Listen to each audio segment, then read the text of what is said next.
Química por el Instituto Tecnológico de Celaya. Es miembro del Sistema Nacional de Investigadores nivel 3, ¿sí? Es editor ejecutivo de la Chemical Engineering and Processing, Process Intensification Journal, la revista más importante de intensificación de procesos a nivel mundial. También es editor asociado de Chemical Engineering Research and Design.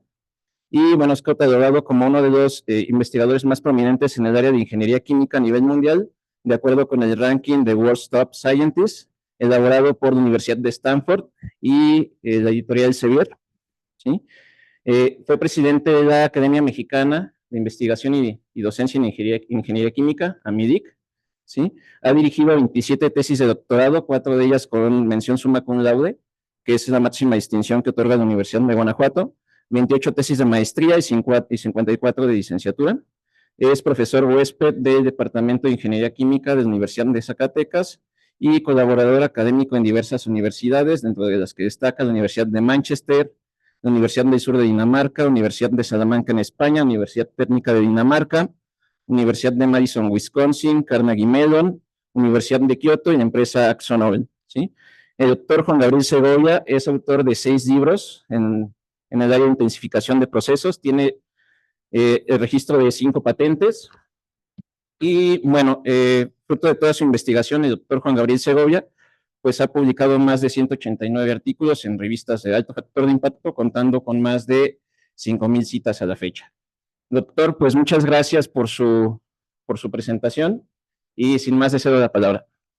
Muchísimas gracias, Gabriel. Pues la verdad es un honor para mí estar con ustedes esta tarde. Agradezco mucho la invitación y bueno, pues espero que la plática que preparé sea de su interés. Entonces me voy a permitir compartir la presentación. Ustedes me dicen si se ve. ¿Ya tú me dices, Gabriel?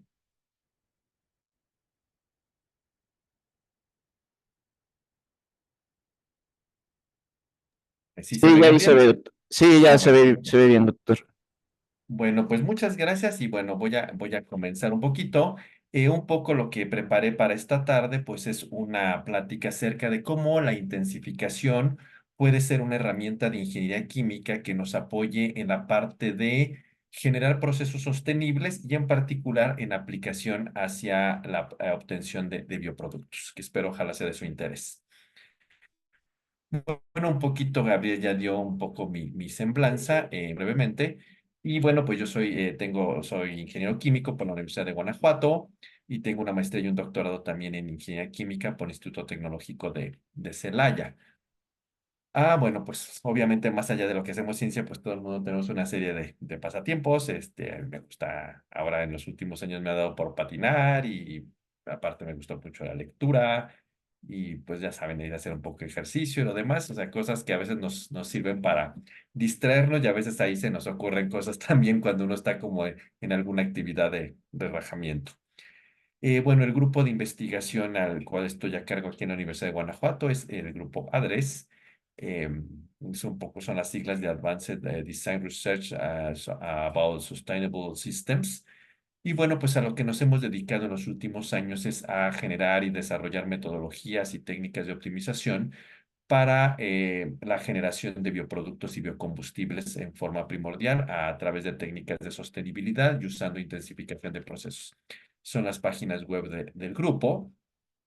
Y bueno, pues a lo largo de los años, pues en diferentes Disculpe, momentos. doctor, no se ve que cambie su diapositiva, perdón, que lo Ay, a interrumpo. ver, entonces espérame, permíteme, Gabriel. Entonces voy a dejar Es de que creo que no compartir. está, bueno, sí estaba compartiendo pantalla, pero creo que no estaba presentándola. A ver, vamos a ver. Sí. A ver, tú dime si ya la ves, Gabriel. Sí, a ver, sí se ve, a ver, no sé si la pueda A ahí ver, voy a ver. Ya presentar. la moví. A ver, tú dime, estoy en la portada. ¿Ves la portada? Sí, sí, sí. ¿Ya la cambié? No, no se ve que se cambie, doctor, se ve igual. Ay, a ver, ya estoy como la gente en línea, ve, a ver, bien inútil. Déjeme otra vez. A ver, permítame. Herramientas. A ver, voy a ver si es la opción. Otra vez. ¿Sí la ven ya, Gabriel? A ver, un momentito. Sí, ya se ve otra vez, doctor. A A ver, ver. voy a volverla a... Ya. Ya la tengo como pantalla general. A ver, ahora voy a hacer como que la voy a mover. ¿Se mueve? No, doctor. Ay, ya estoy como toda la gente que empieza a dar las pláticas y no se... A ver, ¿qué será, Gabriel? A ver, ya sé lo que voy a hacer. Dame un minuto. Puede compartir pantalla, nada más creo compartir la presentación. A ver, permíteme Entonces, otra ahí vez. en compartir pantalla. Sí, permíteme nada más. Tal vez... mira, que cerré toda la presentación. Déjame ver. Dame un minuto. Dame un segundo, Gabriel.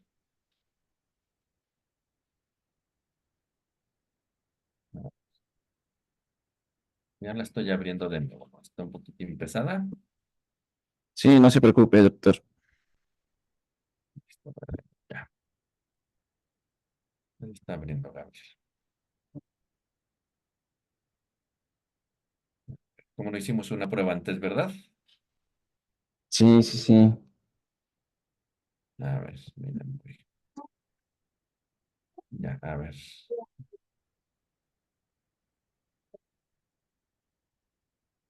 A ver, ¿ya se ve, Gabriel? Sí, ya se ve, doctor. Vamos a ver si quiere A ver, cambiar. déjame ponerla en forma de presentación. Ahí está. A ver, ya la estoy moviendo. ¿Se mueve?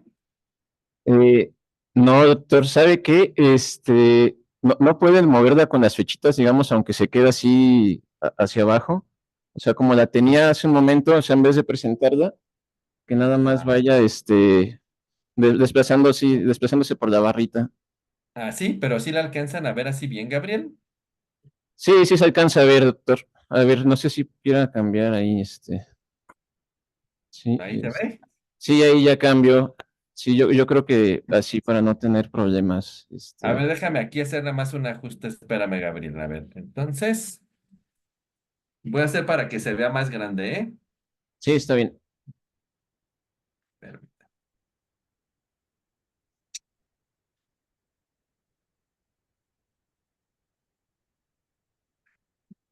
a ver, entonces, ya mira, ya la ajusté aquí, Gabriel. Sí, ya A se ver, ve perfectamente, doctor. entonces ahora sí ya. Bueno, entonces, bueno, esto ya. Entonces comentaba un poquito, es parte de mi trayectoria. Ya sé, ahora sí se ve, ¿verdad? ¿Sí me escucha? Sí se ve. Ya, sí. Perfecto. Entonces les decía, y bueno, pues algunos pasatiempos. Les decía que el grupo de investigación al que estamos aquí al frente en la universidad, pues el grupo ADRES, que es aquí están las ligas de nuestra página. Y bueno, justo cuando Gabriel me comentó, estaba platicando que un poquito a lo largo de los años, pues el grupo ha logrado publicar varios libros referentes a estas técnicas de intensificación de procesos, cuestiones de optimización, generación de bioproductos y biocombustibles. A la fecha tenemos 7 libros que han sido favorablemente publicados por editoriales como Springer y la misma Elsevier y Taylor and Francis sobre estas técnicas que les voy a platicar. También, pues a la fecha tenemos un par de patentes concedidas por estos diseños de estos procesos intensificados y tenemos 3 solicitudes de registro que están en revisión de patentes que esperemos que también sean favorables. Como Gabriel ya les había comentado, bueno, soy editor de un par de revistas, soy editor ejecutivo en el Chemical Engineering and Process Intensification y soy editor asociado en el Chemical Engineering Research and Design, ambas de la editorial Elsevier. Bueno, a la fecha, pues un poco les presento a los miembros del grupo. Somos pues, su servidor junto con el doctor Eduardo, pues estamos al frente del grupo. Y en este momento, pues de nuestros egresados, pues ya hay 3 profesores que trabajan en diferentes universidades, el doctor César Ramírez, el doctor Gabriel que está ahí con ustedes y la doctora Ana Gabriela Romero García. Tenemos en este momento 4 postdoctorantes. En este momento también hay un profesor de una universidad de Malasia que colabora con nosotros muy cerca y tenemos en este momento un estudiante de doctorado y 2 estudiantes de maestría. Y bueno, pues también aquí hay algunas fotos del grupo, bueno, vamos a congresos, tenemos diferentes actividades y bueno, también hay por ahí un podcast donde cada 3 semanas, se llama Ingeniería Química en 5, lo pueden encontrar en YouTube, y en algunas plataformas como Spotify o Apple Music, donde pues nos reunimos para platicar sobre diferentes temas de divulgación en temas afines a la ingeniería química o similares para un poco de divulgación. Y bueno, pues vamos a comenzar. Y un poco la plática que les voy a dar, pues son partes o extractos de este libro que publicamos en el año 2022, que es parte de un libro que nos editó el Sevier sobre, pues, metodologías de intensificación de procesos para la generación de bioproductos. Y bueno, pues me gusta poner un poco esta lámina, la gente que me conoce, Gabriel ahí lo sabe y luego les puedo platicar, pues yo soy un poco como fanático de Marvel y uno de mis superhéroes favoritos, el Capitán América. Y entonces, en alguno de los volúmenes del Capitán América, pues hay una frase, lo que ustedes están viendo allá en pantalla, donde justo es el momento en que le están diseñando su escudo al Capitán América. Y entonces, pues, si se fijan, parte del diálogo es que le están diciendo que, bueno, que van a maximizar la resistencia del escudo para garantizar que su peso, pues, sea el adecuado para que le dé movilidad, pero le dé buena protección. Y bueno, y el Capitán América ahí responde que qué pasa con el tamaño del escudo y entonces le dicen que, bueno, va a ser lo suficientemente grande para que lo proteja, pero también no tan grande para que no le reste visibilidad, de tal suerte, pues, que el escudo tenga un peso adecuado para que le dé buena protección, un tamaño adecuado, pero ni tan pesado ni tan grande que le obstruya visibilidad y le impida una buena movilidad. Y ustedes dirán, ¿a qué viene esta lámina? Pues en realidad, si se fijan, lo que está resolviendo indirectamente en este diálogo pues es la optimización de las dimensiones y el peso del escudo del Capitán América. Es decir, están tratando de encontrar las mejores condiciones en cuanto a tamaño y peso para garantizar la mejor visibilidad y la mejor movilidad y protección. Es decir, es un problema de optimización multiobjetivo. Y entonces, en realidad, lo que vamos a caer un poco en cuenta a lo largo de esta plática, que hoy día lo que buscan las políticas públicas y lo que piden estas cuestiones de química verde, ingeniería sostenible, son problemas de optimización donde lo que estamos buscando es generar procesos de bajo costo, de bajo impacto ambiental, seguros, con buena operabilidad, etcétera. Y entonces en realidad el problema se reduce a resolver un problema de optimización que tiene varios matices, como iremos viendo sobre la plática, pero que en realidad pues es un problema de optimización y quizás un poco también la moraleja es que pues la optimización es una actividad del día a día que todos llevamos a cabo en decisiones tan triviales o que inclusive hasta como en un cómic puede ocurrir un diálogo que seguramente el escritor no sabemos si sí o si no lo pensó, pero estaba proponiendo una idea de una optimización. Hoy día, en la intensificación, la ingeniería química, pues existe una estrategia que nosotros llamamos intensificación de procesos. La intensificación de procesos es un área que apareció hacia finales de los años 90 y se consolidó al principio de este siglo. Llevar a cabo la mayor cantidad de operaciones unitarias en el menor número de equipos y de ser posible en uno solo. En realidad, si nosotros nos fijamos, pues lo que traería de bondad esta idea de la intensificación de procesos es la posibilidad de compactar el tamaño de planta para poder llevar a cabo la mayor cantidad de operaciones unitarias en el menor número de equipos. Esto, si nosotros pensamos, toda operación unitaria está asociada a un equipo. Un reactor, pues hay una reacción química. Una purificación está asociada a un proceso de separación. Un acondicionamiento de corrientes, pues va a estar asociada a un cambio de temperatura o un cambio de presión. Es decir, cada operación unitaria está asociada a un equipo.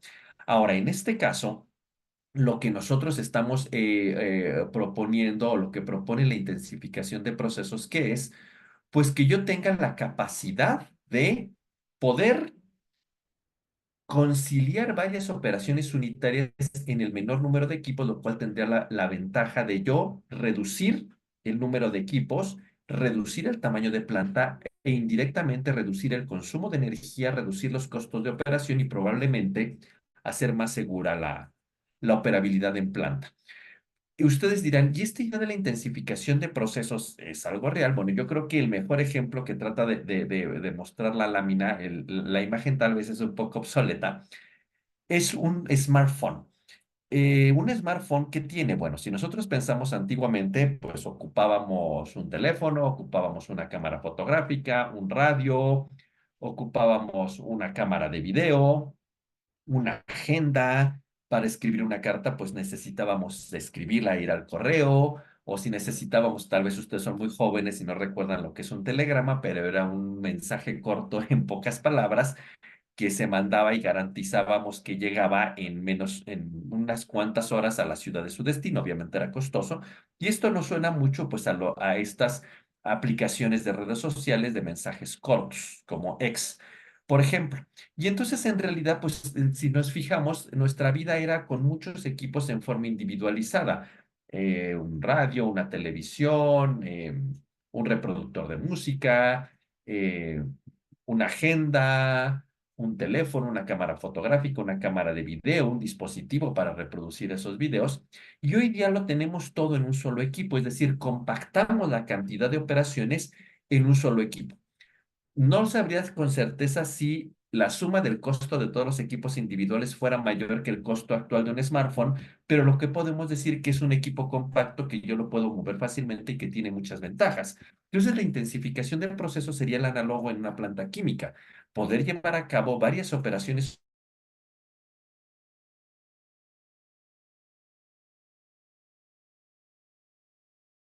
y disminuir los costos de operación. Entonces, realmente hoy día lo que estamos buscando es cómo con estas estrategias de intensificación poder garantizar esta situación de reducir el tamaño de planta, hacerla más económica y con menos consumo de energía, tratando de conciliar varias operaciones unitarias en uno o en la menor cantidad de equipos. Yo creo que otro ejemplo que nos podría ilustrar eso, pues es una cafetera. Digo, Starbucks no me va a dar ninguna remuneración, pero ¿qué podría yo decir? Por ejemplo, si ustedes han ido a Starbucks, que es la máquina esta donde nos preparan un latte, un macchiato, un espresso, pues arriba nada más le ponen el grano y por debajo tenemos el café. En realidad esa máquina lo que está haciendo son varias operaciones unitarias en forma simultánea. Hace un molido, calienta agua, calienta tal vez la leche, las mezcla y las pone en las cantidades apropiadas y bueno, da una variedad de productos finales, nos da un portafolio de productos y en realidad, pues calienta, muele, mezcla, calienta dos líquidos, los mezcla y en realidad un solo equipo hace varias operaciones. Tendría que tener mi molino, tendría que tener mi ollita para calentar el agua, mi ollita para calentar la leche, mezclarlas y si quisiera algún espresso, pues técnicamente tendría aparte que tener el aparatito para espumar, ¿no? Entonces, eso lo hace un solo equipo y es otro ejemplo de intensificación, de equipo intensificado. Hoy día se ha demostrado, y hay algunos artículos que lo muestran, como este artículo muy reciente del año pasado, que la intensificación de procesos puede ser una herramienta que me permitiría cumplir los objetivos de la Agenda 2030, en particular el objetivo 6, 7, 9, 12 y 13, que está asociado a la energía para todos, energía limpia, las cuestiones de impacto ambiental, de cambio climático y de industrias eficientes. ¿Por qué? Porque la intensificación de procesos al compactar el tamaño de planta reduce el tamaño de equipo, reduce el consumo de energía, reduce los costos de operación y entonces se está abonando a estos objetivos que la mayor parte de los países en el mundo han firmado con la intención de poder, por ejemplo, reducir las emisiones de gases de efecto invernadero, tener un mejor manejo de agua, tener a disponibilidad alimentos, tener industrias cada vez más eficientes y más limpias, por decirlo de algún modo, y la intensificación de procesos podría ser una herramienta que nos podría ayudar. Y obviamente, pues, insisto, ya hay artículos donde se está observando esta idea de que la intensificación de procesos es una de las muchas herramientas que pueden lograr con gran eficiencia el logro de los objetivos de la Agenda 2030. En lo particular, en el área de la industria de procesos, la ingeniería química pues ha mostrado su capacidad ya en operaciones bien probadas de cómo es posible intensificar al menos la zona de reacción con la zona de procesos de separación. Y hoy día ya tenemos bien usados a nivel industrial procesos, por ejemplo, como la destilación reactiva, que sería la intensificación de un reactor con una columna de destilación, o la absorción reactiva, o la extracción líquido-líquido reactiva, que implica la intensificación de una torre de absorción o una torre de extracción líquido-líquido con una zona de reacción, inclusive podemos pensar en la intensificación de un reactor membranas para poder llevar a cabo en un equipo único el proceso que se llama reactor membrana. También podemos entender como intensificación la intensificación de dos equipos, por ejemplo, de separación, como podría ser una destilación con membranas o una extracción con cristalización, una destilación con cristalización, lo cual conocemos como procesos o separaciones híbridas y que también se categorizan dentro de procesos intensificados. Sin embargo, de estos, los que más éxito han tenido a nivel industrial son la destilación reactiva, que el caso de éxito bien conocido es la producción de acetato de etilo y la patente la tiene Kodak.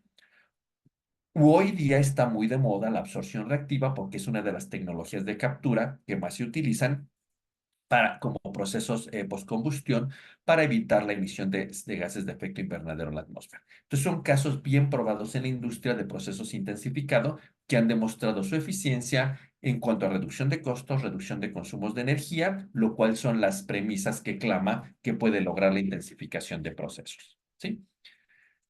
Ahora, nosotros podríamos decir, bueno, el muñequito así es como se le prende el foco, diríamos, bueno, entonces siempre que yo tengo una reacción y una separación, puedo pensar en intensificarlas para poder generar una destilación reactiva. La pregunta es no necesariamente. Se tienen que cumplir ciertas condiciones para poder garantizar que la reacción y la separación como operaciones unitarias individuales podrían llevarse a cabo en un solo equipo a modo de una extracción líquido-líquido reactiva, o una absorción reactiva, o en este caso particular, una destilación reactiva. Aquí en esta gráfica que me gusta mucho, que fue preparada por Gorak, podemos ver nosotros cuáles son que también esta intensificación entre los primeros criterios son el tipo de fases que estén presentes, ¿sí?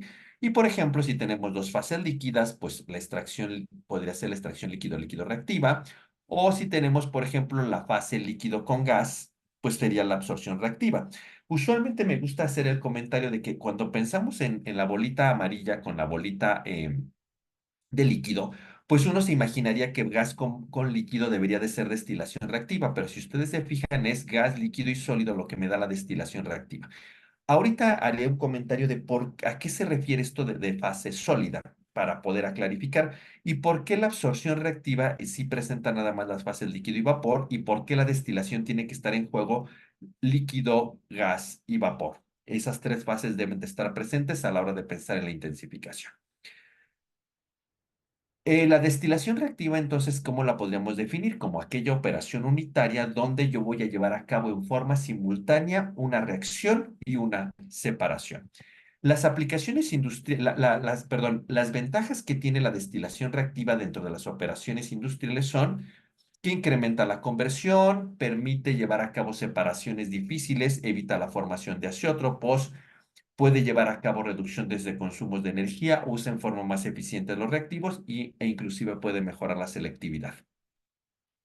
Y aparte, la destilación reactiva, pues se puede utilizar en una gran cantidad de situaciones como la hidrólisis, esterificación, hidrogenación, carbonilación, síntesis de carbonatos, alquilaciones, producciones de muchos compuestos de la familia orgánica del silicio e inclusive producción de polímeros. Ejemplos de esto es, por ejemplo, la producción de biodiesel puede ser por destilación reactiva, la producción de acetato de etilo como ejemplo de esterificaciones, la producción de ácido láctico, que es un proceso de hidrólisis esterificación, también se puede llevar a cabo por destilación reactiva, la producción del fenilcarbonato, que es una de las materias primas precursoras en la producción de estos como materiales que se utilizan, por ejemplo, en los windshields de los coches, que son como, no son vidrios, sino que son estas estructuras como cristalinas de plástico que si se estrellan no se rompen como el cristal, sino que se quedan ahí como nada más fragmentadas, pues el fenilcarbonato es precursor de esto y también de estos como wine shells que se utilizan como los paraderos de buses, donde los ponen como para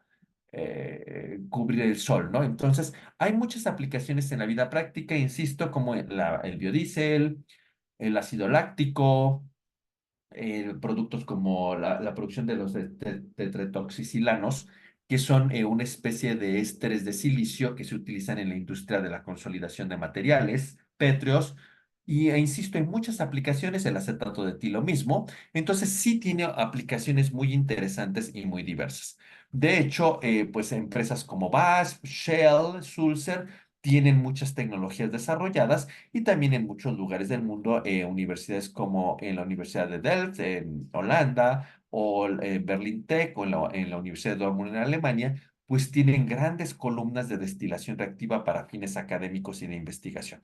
Todo parece indicar que la destilación reactiva se consolida como una de las operaciones intensificadas de mayor aplicación a nivel industrial y con una gran cantidad de estudios. Ahora, ¿qué debo de cumplir yo para garantizar que si tengo ese reactor, yo pueda combinarlo con una columna de destilación? Bueno, en esta gráfica nosotros vemos que tiene un eje de temperatura con un eje de presión y están tres circunferencias que deben de coincidir, la parte de la reacción, la parte de la separación y una parte mecánica que ahorita voy a comentar. En realidad, si nosotros pensamos, el reactor, sus variables básicas que gobiernan la operación, pues son la temperatura y la presión. De hecho, lo que nosotros tratamos de buscar a nivel fundamental es a qué temperatura y presión se lleva la máxima conversión de la cinética que se monta en un reactor. Entonces, en muchas de las condiciones básicas de operación implica que yo pueda detectar la temperatura y la presión a la cual yo debo de operar el reactor para tener mayor rendimiento. Ahora, en el caso de de la destilación, la parte fundamental y básica es que la columna opere a una temperatura, a un perfil de temperatura y a una presión tal que yo pueda lograr la presencia de las dos fases que coexistan en el equilibrio, que son el vapor y que son en el líquido. Si la columna no opera en una temperatura y presión tal que yo pueda hacer coexistir el equilibrio líquido-vapor, pues la destilación no existe. Entonces, en ese sentido, para yo poder conciliar ambas ventanas de operación, en una forma fundamental, yo podría decir que para que la destilación reactiva exista, debe de coincidir la temperatura y la presión de máximo rendimiento de un reactor con las condiciones de temperatura y presión de una columna de destilación para garantizar la presencia de las dos fases. Es decir, la temperatura y presión de la columna deben de ser muy cercanas o parecidas a la temperatura y presión de máximo rendimiento de un reactor. Si logro conciliar ambas ventanas de operación, entonces ahí hay una posibilidad de intensificar al reactor con la columna de destilación, ¿sí? Ahora, esta parte de diseño mecánico, ¿a qué es? Si recuerdan, en una lámina atrás yo les decía que las condiciones de fases que deben de existir deben ser gas o vapor líquido y sólido en la destilación reactiva. Y la pregunta es, ¿por qué? De acuerdo a la definición fundamental de destilación, la destilación debe de constar de dos zonas, la zona de rectificación y la zona de agotamiento. Si no existen esas dos zonas, pues en realidad no es una columna de destilación de acuerdo a las definiciones termodinámicas de cómo opera la destilación. Ahora, cuando hablamos de la destilación reactiva, nos queda, no, de pronto podríamos darnos la impresión de que es una columna donde de domo a fondo va a ocurrir la reacción química. El problema es que si ocurriera de domo a fondo la reacción química, la pregunta es, ¿dónde estaría la zona de rectificación no reactiva y la zona de agotamiento no reactiva para que se pueda llevar a cabo la separación? Es decir, no existirían si yo no puedo garantizar que exista una zona de rectificación y una zona de agotamiento de la columna y una zona donde se lleve a cabo per se la destilación reactiva. Entonces, en ese sentido, yo debería de decir, es que saben que del plato 1 al plato 10 debe ser la zona de rectificación, del plato 10 al plato 20 debe ser, por ejemplo, la zona reactiva, y del plato 20 al plato 30 debería de ser la zona de agotamiento para que existan físicamente rectificación, agotamiento y zona reactiva.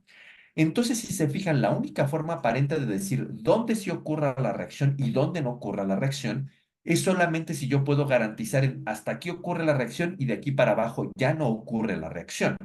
Y la única forma de que yo pudiera controlar, digamos, conceptualmente eso es si hubiera o no algo que hiciera que la reacción procediera o que ese algo no existiera y la reacción ya no procediera, aun cuando los reactivos estuvieran presentes.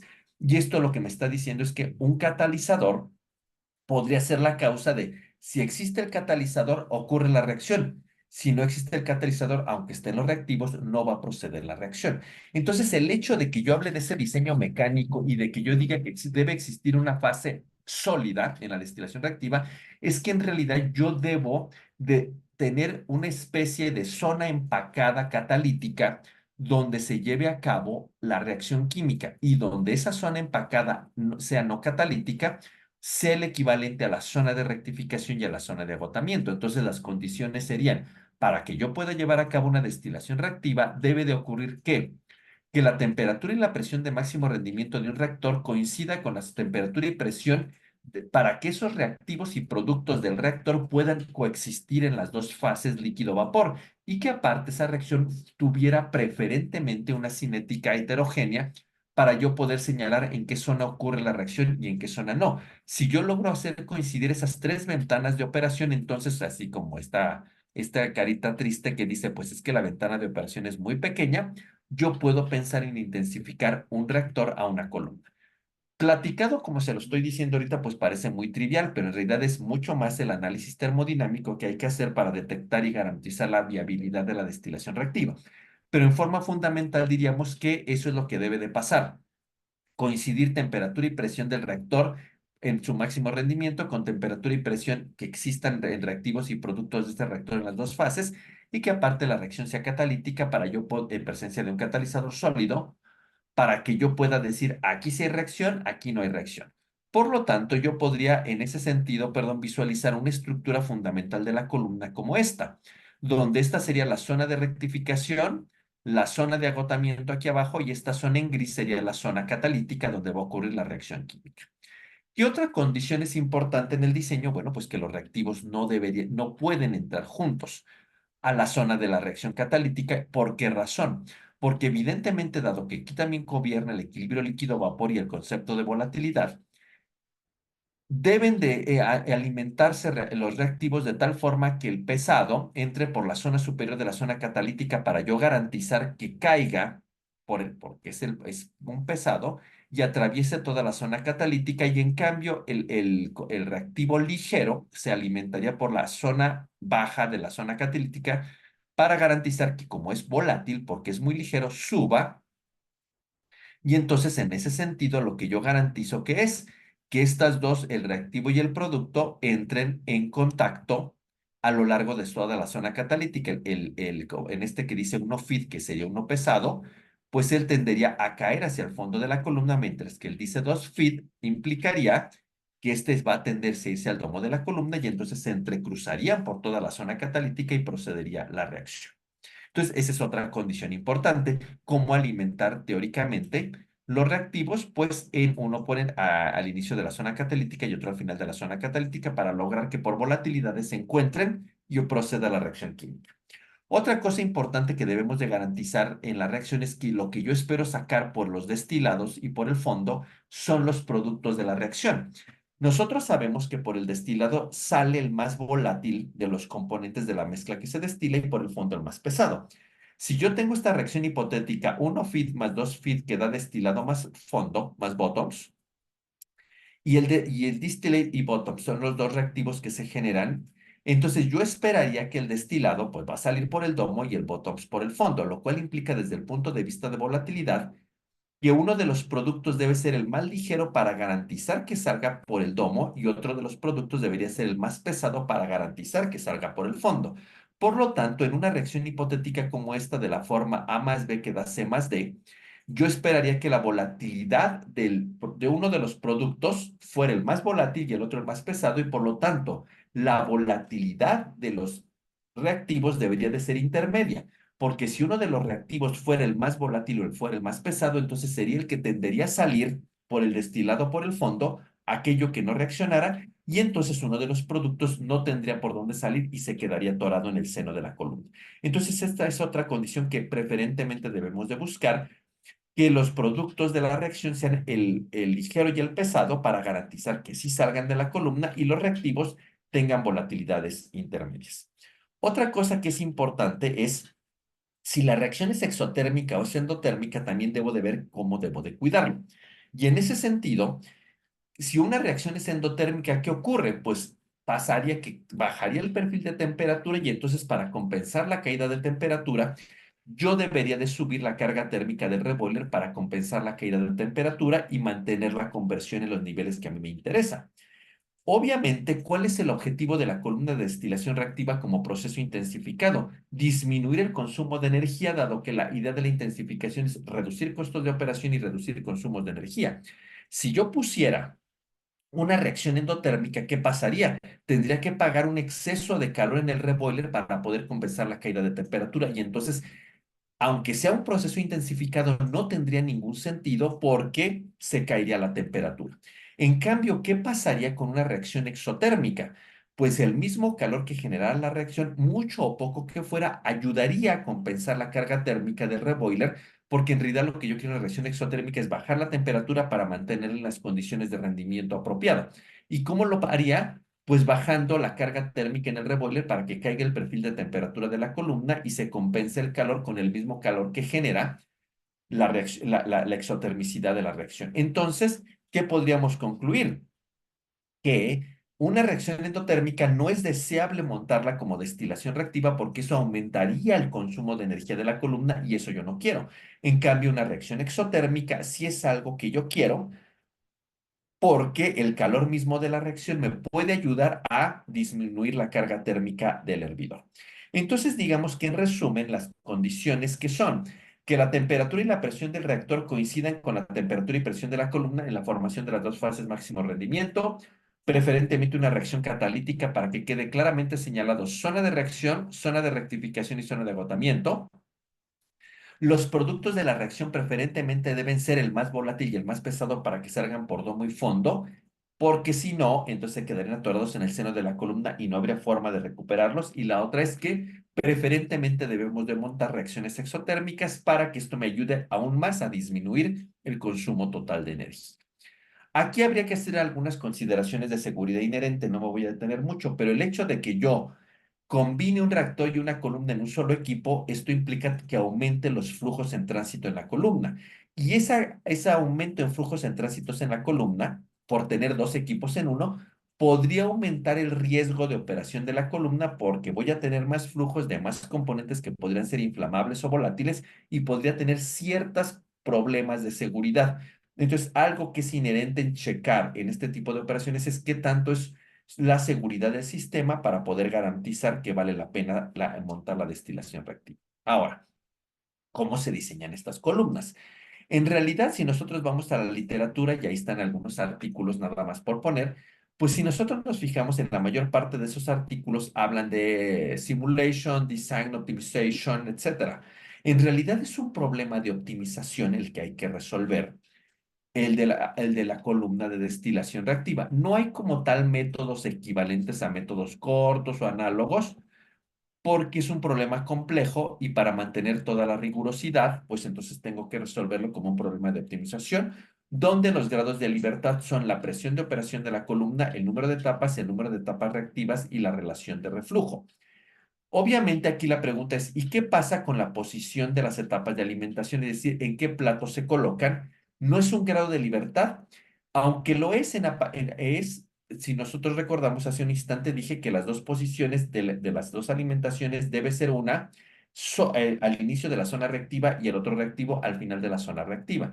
En este caso, eh, en el momento en que yo digo cuántos platos va a tener la zona de rectificación, de qué plato a qué plato va la zona reactiva y cuántos platos tiene la zona de agotamiento, en ese momento en automático quedan fijos los platos las etapas de alimentación porque se fijan al inicio y al final de la zona catalítica. Entonces, no son como tal grados de libertad porque quedan resueltos en cuanto resuelvo de qué etapa a qué etapa va la zona reactiva. Entonces, los grados de libertad nada más son, insisto, la presión, el número de etapas, el número de etapas reactivas y la relación de reflujo.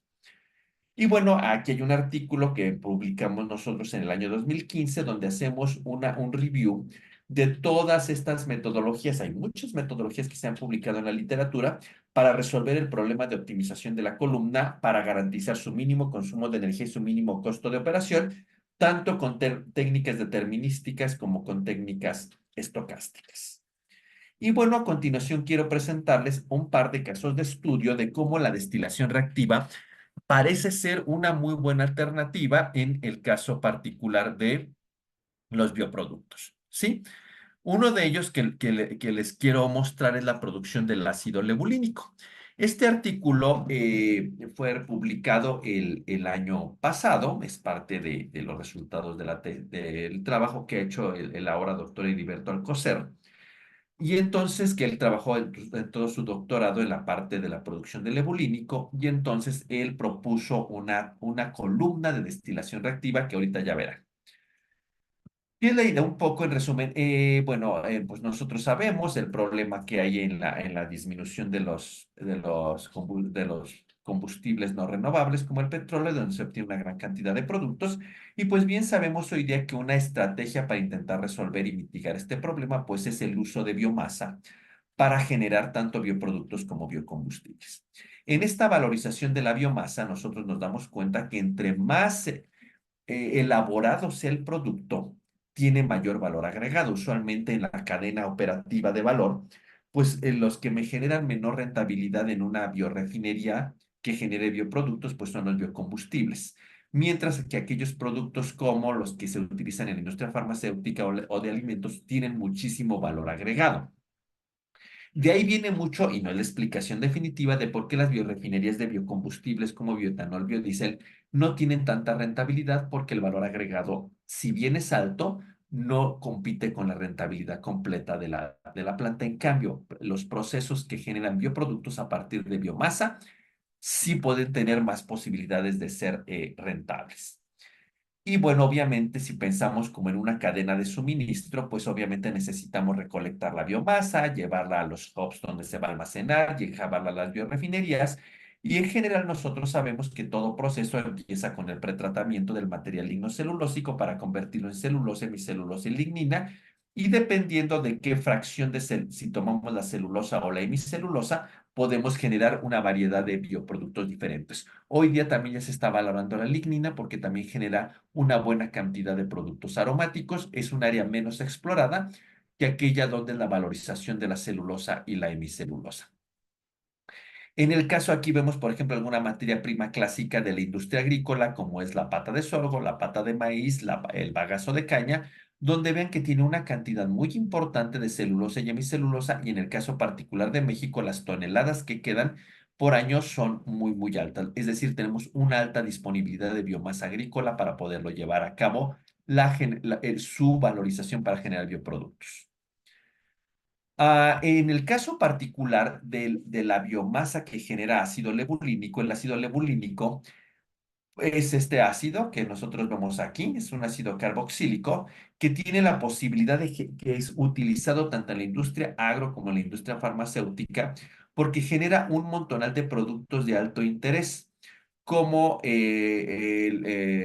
estos productos que están así como súper súper raros, pero todos ellos tienen ácido butírico, la lactona angélica y otros productos que tienen, por ejemplo, el lebulinato de etilo mismo, que es el éster del ácido lebulínico, y todos ellos, el ácido lebulínico difenólico, y muchos de ellos se utilizan como herbicidas, como aditivos para automóviles, para la gastronomía de automóviles, o como productos plataforma en la industria de farmacéutica y en la industria agro. Es decir, el ácido lebulínico es importante, inclusive el Laboratorio de Energías Renovables de los Estados Unidos lo tiene catalogado en la lista de los 11 productos de mayor valor agregado para la industria. Tradicionalmente el ácido lebulínico pues se obtiene a partir de empieza la biomasa lignocelulósica, que puede ser cualquier rastrojo agrícola, le hago su pretratamiento en algún medio apropiado, medio ácido, explosión de vapor, el que fuera el más apropiado, y luego finalmente llego hasta que tenga la fracción de la celulosa, la cual la llevo a glucosa. Y finalmente, a partir de una reacción química, puedo obtener el ácido lebulínico. También ahí como subproducto se puede obtener el furfural. Pero en este caso me voy a centrar en el ácido lebulínico que obtiene de la fracción de la celulosa convertida a glucosa. ¿Sí? El asunto, si ustedes se fijan, es que en el reactor donde se genera la glucosa, finalmente el reactor que convierte la glucosa a ácido lebulínico, ¿qué pasa después? El ácido lebulínico, si se fijan, aquí está el reactor, a la salida del reactor de conversión de glucosa, me genera agua, me genera ácido fórmico, ácido lebulínico y trazas de sulfúrico. Tradicionalmente se ocupa un sistema de destilación para recuperar el agua, el fórmico, el lebulínico y el sulfúrico. Aquí la idea que se nos ha ocurrido a nosotros fue por qué no intensificar este reactor con la primera columna de destilación para poder reducir el tamaño del tren, es decir, la columna donde yo separo el agua, que es el primer componente que sale, intensificarla con este reactor en forma de destilación reactiva, de tal suerte que yo pueda reducir el tamaño de columnas y el costo de operación. Sería este reactor que entra aquí la glucosa en presencia de sulfúrico, que es lo que ocurre en este reactor, en unas reacciones complejas como las ven aquí a su derecha en la parte superior. Y entonces, obviamente, la reacción ocupa ahí agua. Finalmente, yo puedo integrar el reactor primero con la columna de destilación segunda. Y entonces, en vez de tener un reactor y tres columnas, voy a tener un proceso de tres equipos, donde uno es la columna de destilación reactiva y dos columnas de separación para purificar el fórmico, el ebulínico y el sulfúrico. Lo que nosotros hicimos fue, pues, diseñar tanto el reactor en Aspen, como el proceso de separación que ustedes ven aquí, y también diseñar en Aspen la columna de destilación reactiva y estas dos columnas de purificación, con la intención de poder yo comparar si el proceso intensificado mejoraba contra el diseño del reactor con la columna. ¿Sí? Para eso resolvimos este problema utilizando técnicas de optimización estocástica. ¿Por qué? Porque tratamos de simular todo esto con Aspen, y entonces un poco la idea era que yo pudiera aprovechar todo el rigor de la simulación de Aspen utilizándolo como una especie de caja negra, y por aparte evaluar la optimización con un modelo estocástico como la evolución diferencial con lista tabú.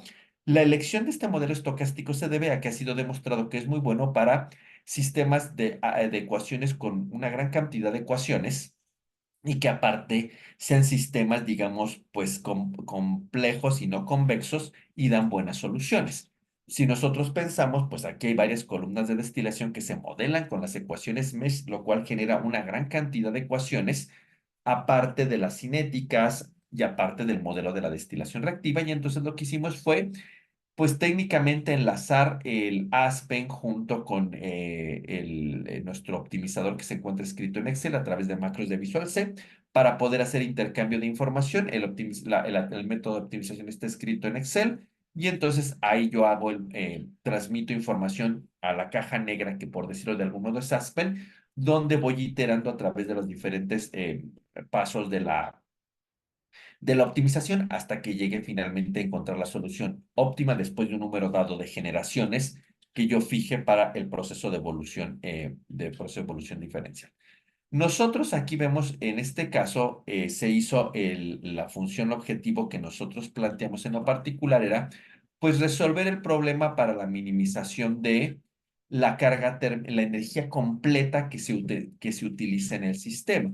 Y nosotros aquí vemos cómo, optimizando el reactor y las columnas de destilación contra la destilación reactiva y las dos columnas de destilación, pues la reducción en los consumos de energía sí es sustancial. Vean, este es el sistema, la gráfica superior del reactor con las tres columnas y de la destilación reactiva con la columna, y vean cómo va evolucionando la solución hasta que encuentra el óptimo con este método de evolución diferencial.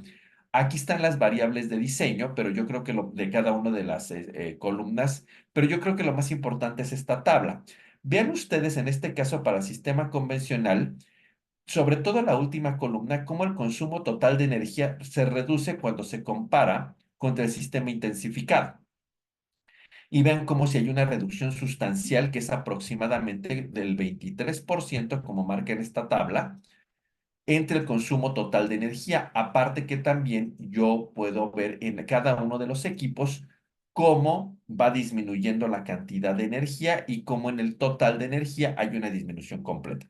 Y este es un buen ejemplo de cómo la destilación reactiva abona a reducir los consumos de energía cuando, en este caso, yo intensifico un reactor con una columna y reduzco de 4 equipos a 3 equipos, uno de ellos intensificado, y los consumos de energía se reducen hasta el 23%, lo cual me implica, como una conclusión primaria de este caso de estudio, que efectivamente la intensificación en la producción del ebulínico sí se lleva a cabo en forma apropiada. Es decir, este proceso debería de ser montado después de que yo ya obtengo la glucosa, después de la sacarificación y la hidrólisis en el proceso del tratamiento de la biomasa. Es decir, tendría la biomasa, luego tendría pretratamiento, la hidrólisis y la sacarificación, y ya teniendo la glucosa, tradicionalmente se mete en un reactor, lo llevo al ebulínico y luego lo purifico. En este caso, una vez que yo tuviera la glucosa, montaría la columna de destilación reactiva y directamente ya estaría sacando purificado el ebulínico. Entonces, es una buena opción este ejemplo que pongo aquí. Aquí les muestro la solicitud de registro de patente que estamos pidiendo para esta nueva tecnología que es completamente novedosa para un proceso para usar destilación reactiva para la producción de ácido lebulínico. Rápidamente les voy a mostrar un segundo caso de estudio. Aquí ustedes tienen al doctor Gabriel Contreras ahí con ustedes, que es un experto en este tema de la bioturbocina. En realidad yo voy a ser muy rápido en esta parte, pero cualquier detalle adicional, yo creo que Gabriel es el experto, él ha trabajado mucho en este tema. Este trabajo, pues es un trabajo de Gabriel, como pueden ver en este artículo que fue publicado también muy recientemente y donde intensifica algunas zonas de la producción de la bioturbocina por la ruta del proceso ATJ mediante este tipo de configuraciones intensificadas. Rápidamente, pues volvemos a la misma historia. La mayor cantidad de energía que demandan y que viene de fuentes no renovables, mucha de ella es utilizada para el sector de transporte. ¿Sí? Y en particular, pues lo que nos damos cuenta en el caso de la industria de la aviación, pues es que la mayor parte va a seguir siendo a través de combustibles fósiles. Hay muy poca transición hacia el uso de combustibles no fósiles y ni qué decir de pensar de un avión eléctrico, ¿no? Entonces, en ese sentido, pues todavía no se puede, o sea, la mayor parte de los combustibles para la aviación vienen de combustibles fósiles. Y algo también importante es que de 2 al 3% de las emisiones totales de gases de efecto invernadero están dadas por la industria de la aviación y se espera que para el año 2050 pues se incrementen en un 700% estas emisiones provenientes de la industria de la aviación debido a la demanda creciente que hay de este medio de transporte, ¿sí? Una opción es tratar de sustituir la turbocina fósil por la bioturbocina, que puede ser obtenida a partir de varias rutas, tanto de aceites orgánicos como de residuos lignocelulósicos o a partir de otros bioproductos. Las patentes que más conocemos son, por ejemplo, la de lo que llamamos el proceso JEFA, que es el que se viene a partir de aceites, se hacen pues un tratamiento químico adecuado hacia aceites, no sé, como de jatrofa o aceite de higuerilla, y que yo podría llevar hasta bioturbocina, y es una patente bien conocida. El problema que tenemos en esta ruta es que pues necesitamos tierras de cultivo grandes extensiones de tierra de cultivo para garantizar la producción de estas semillas y que me den el aceite. Y entonces ahí hay un problema de competencia entre los alimentos y el cultivo de estas semillas. En el caso de los residuos lignocelulósicos, el proceso es conocido como el proceso ATJ, es decir, a partir de material lignocelulósico, yo lo llevo a algún alcohol, esa es una tecnología bien conocida, desde Pasteur sabemos cómo de materia orgánica producir alcohol, y luego el alcohol, mediante una serie de pasos que van a ser la oligomerización, hidrogenación, etcétera, puedo llevar hasta la bioturbocina. Es decir, es un proceso que la bioturbocina se puede obtener a partir del residuo lignocelulósico, como desechos agrícolas, vía un alcohol intermediario.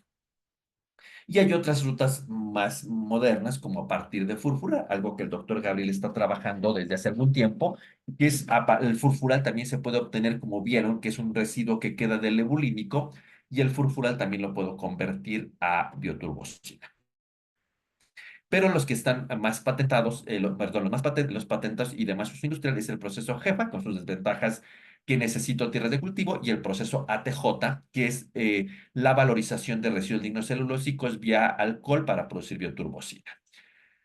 Y bueno, pues aquí estaba lo que les comentaba. La ruta que a mí me interesa analizar esta tarde, la de la biomasa lignocelulósica, que es la ruta ATJ vía alcoholes, transformando residuo lignocelulósico en alcohol, en particular etanol, y de ahí llevarlo a la ruta de bioturbocina.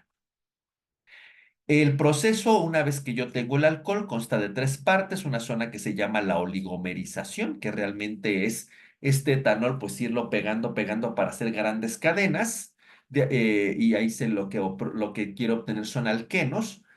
En este proceso que ocupa un reactor y una zona de purificación, digamos, estas moléculas de etanol se van pegando, formando alquenos, y luego finalmente esos alquenos los hidrogeno Y finalmente los productos que quedan pues son alcanos de gran peso molecular que harían el símil a la bioturbosina fósil, ¿verdad?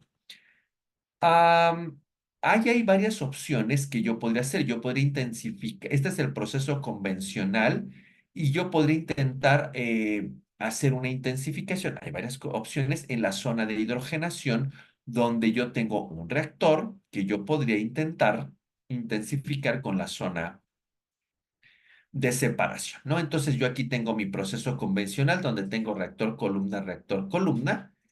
¿Y qué es lo que yo podría ver? Que pues yo podría tratar de intensificar este reactor con esta columna, generando una columna de destilación reactiva o más aún.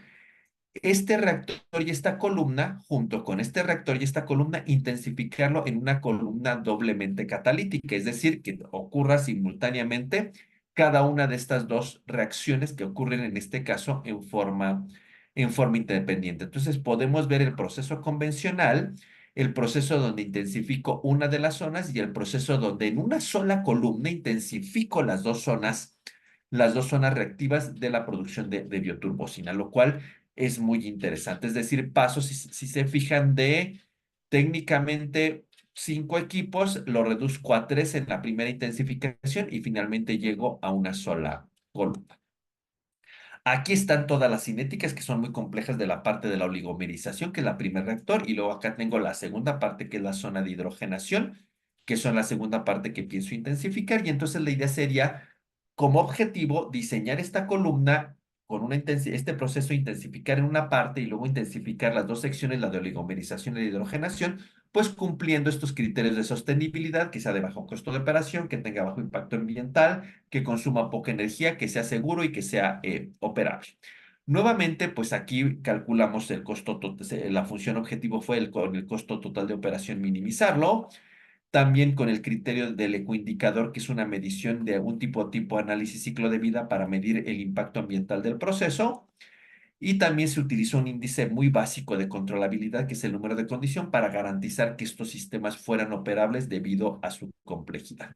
Entonces, en realidad, lo que a mí me interesaba, pues, era resolver el problema de optimización para estos sistemas intensificados con estas funciones, 3 funciones objetivo: minimizar el impacto ambiental con el ecoindicador, el costo de operación y que fueran, pues, digamos, dentro de estos criterios de operabilidad, que fuera operable el sistema. Obviamente, pues fue la misma historia, se montó en Aspen, se utilizó como técnica de optimización la evolución diferencial con lista tabú para resolver el problema.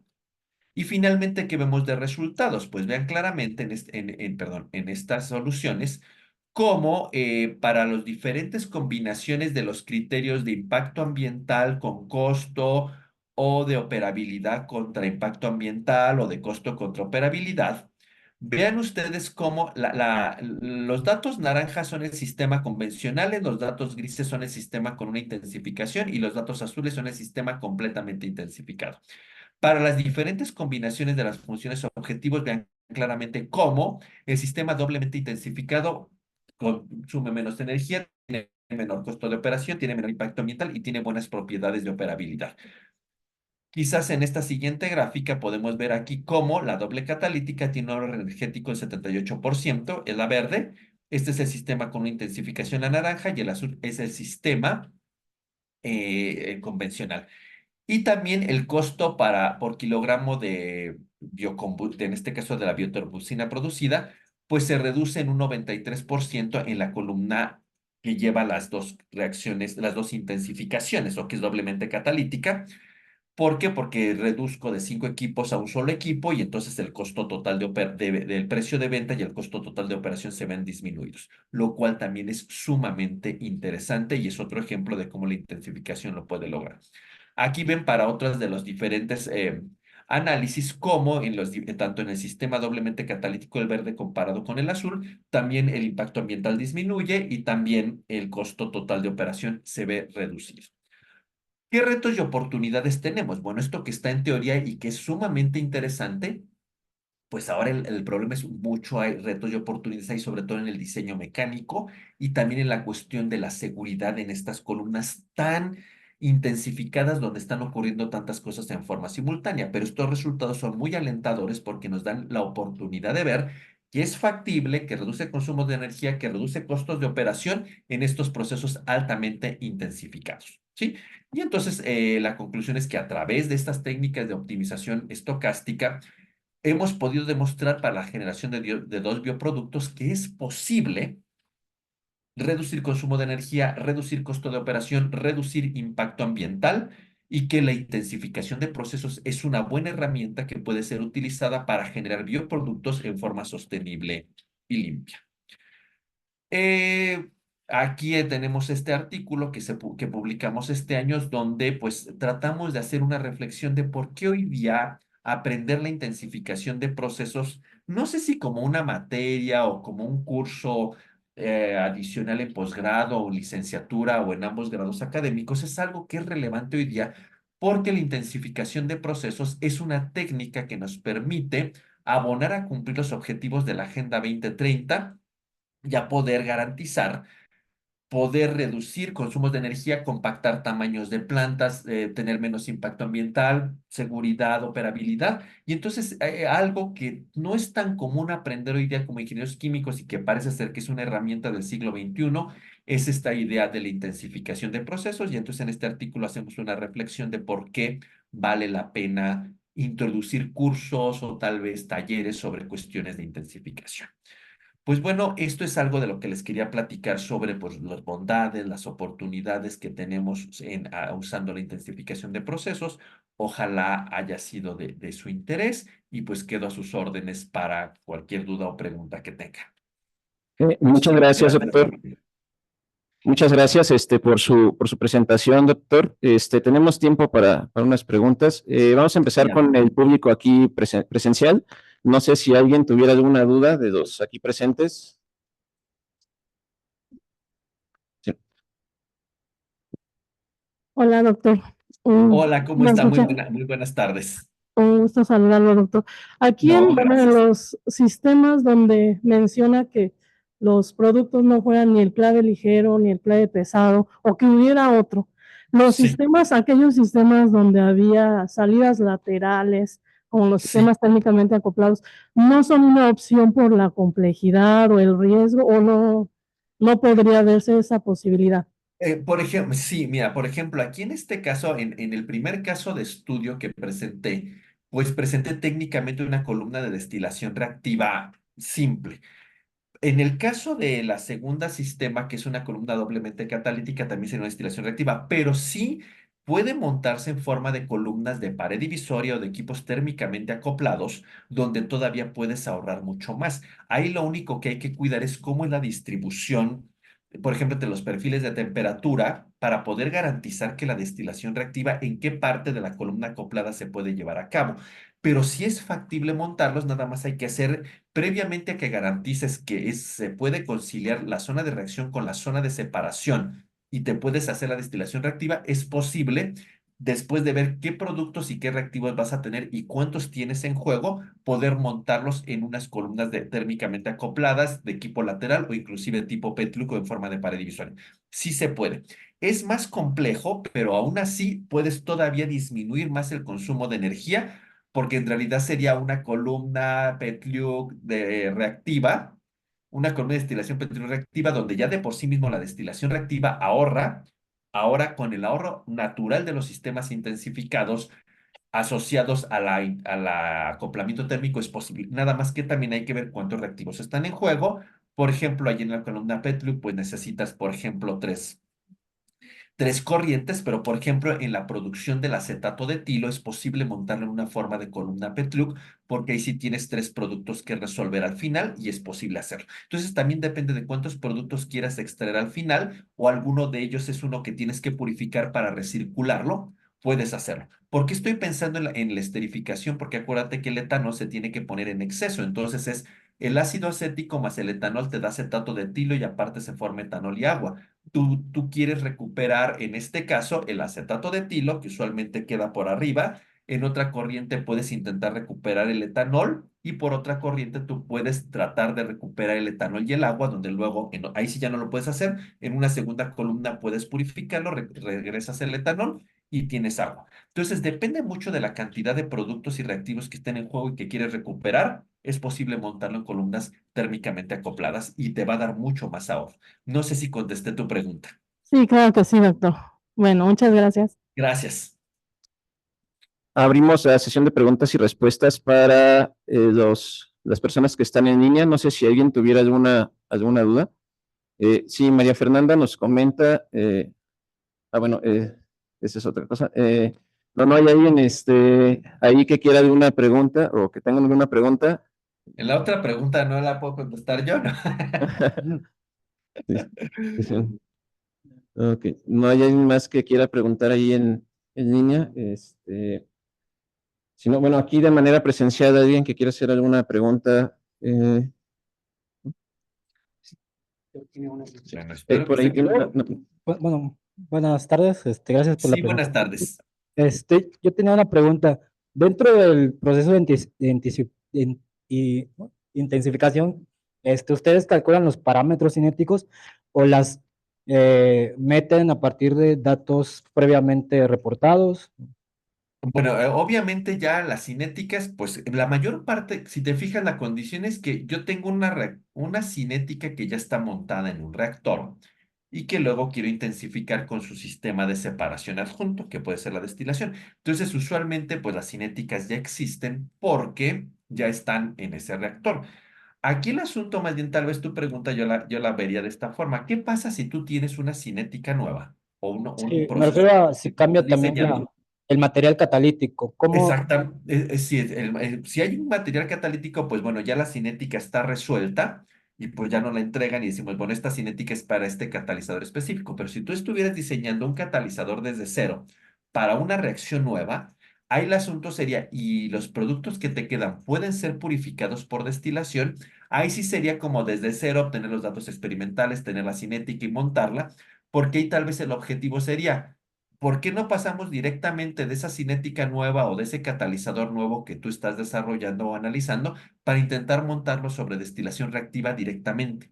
Y eso sería algo muy interesante. Usualmente la industria como opera o como ha operado es, hay reactores que están unidos a una columna de destilación. Entonces, intensifiquémoslo y las cinéticas ya existen. Pero hoy día más la tecnología va hacia la idea de, ¿por qué si yo desarrollo un proceso desde cero con mi propio catalizador y con mis propios datos cinéticos, por qué no directamente intento probarlos hacia destilación reactiva? Y ahí hay muchas áreas de oportunidad para poder intentar generar catalizadores que sean más eficientes, catalizadores que me permitan conciliar las ventanas de operación de la separación con la reacción para evitarnos el paso de reactor-columna y ya que está bien demostrado que la destilación reactiva funciona, ¿por qué no desde cero intentar montarla ya con estos datos de laboratorio, hacer la propuesta de que el proceso industrial sea con destilación reactiva? No sé si por ahí iba tu pregunta y la pude contestar. Sí, sí, y en ese sentido, bueno, en esa dirección, usted mencionaba los grados de libertad que puede tener dentro de la columna de destilación. Uno de ellos podría ser la del catalizador, no sé, el tamaño de partícula, por El tamaño, ejemplo. sí, sí, ya en esa parte del diseño, como nosotros ya tenemos las cinéticas, pues ya no lo usamos directamente, pero cuando es un catalizador nuevo, sí sería desde el tamaño de partícula, la porosidad y todas estas cosas que ustedes son expertos para poder garantizar una área una zona de destilación reactiva más compacta, porque entre más grande sea, es más costosa la operación de la columna y entre menos fuera la zona catalítica lo podría hacer con menos platos en una columna más chaparrita, más compacta y eso todavía barataría más. Entonces, sí hay mucho trabajo que hacer de la mano con los catalíticos que nos permitiera diseñar columnas más eficientes, más compactas y con menos zona reactiva para abaratar todavía los consumos de energía y los costos de operación. Gracias. ¿Alguien más tiene alguna pregunta al doctor? Pues bueno, al parecer no hay preguntas, doctor. Bueno, le damos un fuerte Ah, aplauso al doctor Segovia.